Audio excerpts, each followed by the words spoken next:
Hey, what's going on, everybody? It's Coach Swift. So I'm back on here. I think I missed a week anyways on nutrition, so I'm trying to really get back into this. Today I just want to give a simple message about protein. Nothing way too complex or in-depth. It's really just a big reminder that, protein is very under-eaten nowadays, which is crazy because you go to a restaurant and everything is like 8 to 16 ounces of meat whenever you do go, okay?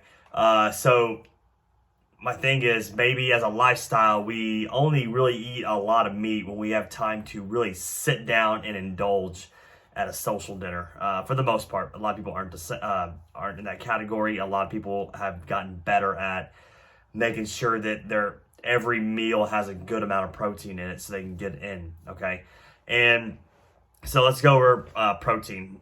Just some really big basics, nothing too geeky, nothing too long, because I know we all got busy lives here. But protein is one of 3 macronutrients. You get it from, anything that came from an animal that you killed, or somebody else killed, basically, okay? You can get it from bison, lamb, okay? You got cows, you got chickens, you got turkey, you got fish, all right? Those are definitely the main ones that everybody gets their stuff from. You got the eggs, of course. We all, 99% of us watching this love our eggs. Okay, so those are the whole food sources. You also got some that are kind of lean, but everybody has their controversy over stuff like pork chops and pork loin. I'm a fan of those, but I don't eat them a lot anyway, so I really don't care about the negatives on that, to be honest. When we eat protein, most people in this country are then also getting it mostly from the most fried, high processed foods they can get. Okay, they get like a fried chicken sandwich. Every fast food restaurant has one. Fried fish sandwich. Okay, and while that might be something that you're putting an effort to avoid other stuff, they actually don't have a lot of protein. Most of them are just pumped with like extra water and everything. Okay, so they're a lot bigger than you look. You can log it in on MyFitnessPal, and there's just not a lot of protein in there compared to something that's just typically thick and lean that you get from the butcher or even like the HEB section. Okay, so why is protein under-eaten? Okay, without going into some crazy theory that they don't want us to have protein. They know it makes us stronger, blah, blah, like that. I'm not going to waste my time on that because I don't care either way. Protein, one, is very filling, has a high level of satiation, okay? You know this if you have, a more recent years they've gotten popular, you go to a Brazilian steakhouse and you try to eat mostly just the meat they're carving off for you, right? Freaking delicious. But it gets even harder to consume. You get filled up a lot faster, you stay full longer, and if you try to really push the limits, you get what they call the meat sweats, right? It's a little uncomfortable, but so compared to, all your, your starchy carbs, even like fruits and everything else, and then all your fats, good whole food sources, junk food, doesn't matter. The carbs and fats, they really don't fill us up that much until we just get sick of them, all right? So you have the amount of protein. Well, how much should I be getting in protein per day, Coach Swift? Okay, so that's going to depend on, one, I say what your physical activity is like, but also I can go in depth, say how much you're already doing. But an easy rule of thumb is 0.7 grams to 1 gram of protein per pound that you weigh is very ideal and easy to do, or at least work up towards, okay? I always start with the low number just because, once again, a lot of people are at a low intake of protein. So if you start low, let's say you have been tracking. A lot of my clients, they track and they realize I do not get enough protein in, even when I follow your meal plans. How is that possible? You start to get full. Once again, the fullness kicks in, but you have a little bit more food to eat, you're going to go for the carbs and fats. No matter if it's good sources or bad, junk food, fast food sources, you're going to go for that. That's just our nature, okay? You do it at Thanksgiving, you do it at Christmas, you do it at the potluck at work, you do it in the break room at work, okay? You do all the little parties your friends throw. That's just how it is, okay? So even some of my clients, let's say they need 140 grams of protein. They're like, I'm only hitting 80. How do I even get to 140? I tell them straight up, if you know you've been tracking and there's a certain amount of grams you're hitting, add 20 to 30 more, okay? 20 to 30 more, you're looking at a few eggs in your diet, okay? A few more eggs each day in your diet, okay? You're looking at adding 2 to 4 more ounces of, chicken breast, lean turkey, fish, steak at dinner time, okay? You're just trying to level up. Those are the easiest things. I tell everybody, think about it as having more bites of protein in a meal than you usually do. When you portion stuff out, add more bites of protein in there to make room. If you have to cut out some other stuff a little bit, like brush it off to the side, then you have to do so, okay?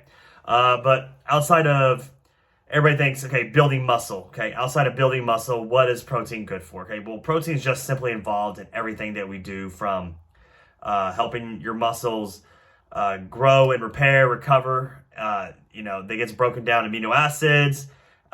It gets involved in the cellular level that helps, on the, molecular level, like basically you, blood transport, all that kind of stuff, taking everything around. It's really geeky biology stuff that a lot of y'all don't need to know. Don't really care, probably. Yeah, if you're listening to this part, you're like, probably hurry the hell up on this. But because we also know we can get full longer and it helps with muscle repair, then it's a very good staple to have in your diet as the main piece, because you will gradually, with other habits learned, especially ones that I teach and you see me put on social media, you will kick out other foods from your diet, or just naturally eat smaller portions of those. So then your body composition will definitely begin to change with those, okay? And you will start losing some weight. Total calories are in there, physical activity is in there, but you can definitely feel leaner, more dense, feel stronger. Why can males take in more than females? Well, it's not just, males are naturally bigger. Males are just bigger people. They can take in more. Yes and no. That's related. We are, even our average height is bigger than a woman's by about 3 to 4 inches. But hormonally, we have more anabolic hormones. The testosterone level is higher, and that actually does aid in digestion, everything else that goes through the body. And so we were able to take in more. So men are definitely able to go past that 1 gram of protein amount and go even higher. Even if they are a bigger person, they can't quite do 1 gram to equal their body weight. They will still eat more protein than an average size female will. Okay, so my biggest clients, they're not going to hit 350 grams of protein. They don't even need to go over 300, honestly. Not unless they're starting to juice, which I don't think they are. Okay, so so you can go up to that amount, and but some of them are still hitting 180 to 225 grams of protein, and that's totally blowing things out of the water. They feel the immediate difference. Women, you're going to hit about 200, give or take. On the lower side, maybe 150 is going to be ideal for a lot of y'all's weight, and once again, your digestion, what it's able to do.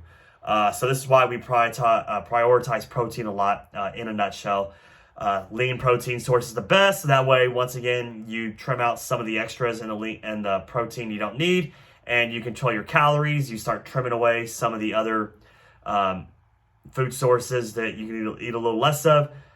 Get room in your stomach, and everything's going to be peachy from there, okay? Obviously, it takes more work than that, but overall, get more protein in your diet. That's why outside of calories in, calories out, energy balance, that's also why keto and carnivore can work really well, because they do force you to eat a lot more protein, okay?